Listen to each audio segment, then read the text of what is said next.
Welcome to RR food box channel. ఈరోజు మన ఛానల్లో చిక్కుడుగాయ కర్రీ చాలా ఈజీగా సింపుల్గా ఎలా చేసుకోవాలో చూద్దామండి. చాలామంది చిక్కుడుగాయ ఫ్రై చేస్తారు కదండి. ఇది పాతకాలంలో నానమ్మ అమ్మమ్మలు చేసేలాంటి వంట అండి.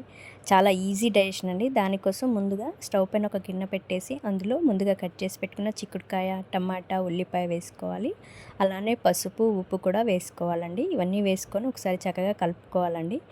ఇలా చేసుకుంటే మనకు చాలా ఈజీ డైజెషన్ అండి కర్రీ కూడా. అందుకోసమని ఒకసారి ఇలా మీరు కూడా ట్రై చేసి చూడండి. సూపర్ టేస్టీగా ఉంటుంది, సింపుల్గా అయిపోతుందండి.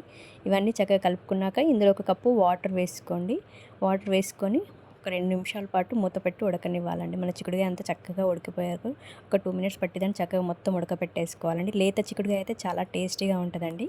అందుకు లేతదైతే త్వరగా ఉడికిపోతుందండి. ఇప్పుడు అది ఉడికాక పక్కన పెట్టేసుకొని స్టవ్ మీద కడాయి పెట్టేసి ఇందులో ఒక 2 టేబుల్ స్పూన్ల ఆయిల్ వేయాలి. ఆయిల్ బాగా వేడయ్యాక ఇందులో ఆవాలు, జీలకర్ర వేసుకోవాలి. ఇప్పుడు కూడా చిక్కుడుగాయ కర్రీలో పచ్చిమిర్చిలు వేయకూడదండి. పచ్చిమిర్చి పేస్ట్ వేయాలండి. అలా వేస్తేనే చిక్కుడుగాయ కర్రీ సూపర్ టేస్టీగా ఉంటుందండి. పచ్చిమిర్చి కొంచెం జీలకర్ర కచ్చాపచ్చగా దంచి వేసుకొని ఆయిల్లో చక్కగా ఫ్రై చేసుకోవాలండి. ఆయిల్లో చక్కగా ఫ్రై అయితేనే చిక్కుడుగాయ కర్రీ టేస్ట్ బాగుంటుందండి. లేకపోతే పచ్చి పచ్చిగా ఉండి చిక్కుడుగాయ స్పైసీ ఉంటుందండి.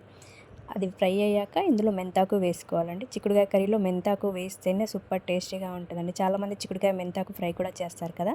ఖచ్చితంగా చిక్కుడుకాయలో మెంతాకు వేసి చేయండి, సూపర్ టేస్టీగా ఉంటుంది. అలానే కొద్దిగా కరివేపాకు వేసుకొని కరివేపాకు కూడా ఫ్రై అయ్యాక ఇందులో మనం ముందుగా ఉడకపెట్టి పెట్టుకున్నాం కదండి చిక్కుడుకాయ, టమాటా, ఇవన్నీ వేసుకొని ఒకసారి పచ్చిమిర్చి పేస్ట్ అంతా వీటికి బాగా పట్టేటట్టు కలుపుకోవాలండి. చూడండి మనం మొత్తం చక్కగా పట్టింది కదా. ఇప్పుడు ఒక 2 నిమిషాల పాటు మూత పెట్టి ఉడకబెట్టుకోవాలండి. చూడండి మన చిక్కుడుకాయ కర్రీ ఎంత చక్కగా రెడీ అయిందో. చూస్తుంటేనే తినాలనిపిస్తుంది, అంత టేస్టీగా ఉంటుంది. ఫ్రై ఇష్టం లేని వాళ్ళు ఇలా కర్రీ చేసుకొని తినండి, చాలా బాగుంటుంది. స్టమక్ కూడా లైట్గా ఉంటుందండి. చూడండి మన చిక్కుడుకాయ రెడీ అయింది కదా. ఇప్పుడు ఇందులో ఫైనల్గా కొత్తిమీర వేసి మూత పెట్టేసుకోవాలి. 1 నిమిషం పాటు మూత పెట్టేసి తర్వాత డిష్ అవుట్ చేసుకోవాలండి. చూడండి మన చిక్కుడుకాయ ఈజీగా 2 నిమిషాల్లో రెడీ అయిపోయింది కదండి. మీరు కూడా ట్రై చేసి టేస్ట్ ఎలా వచ్చిందో కమెంట్ చేసి చెప్పండి. ఇలాంటి వంటల కోసం నా ఛానల్ని లైక్ చేయండి, మీ ఫ్రెండ్స్ అండ్ ఫ్యామిలీకి షేర్ చేయండి. Thank you for watching my channel.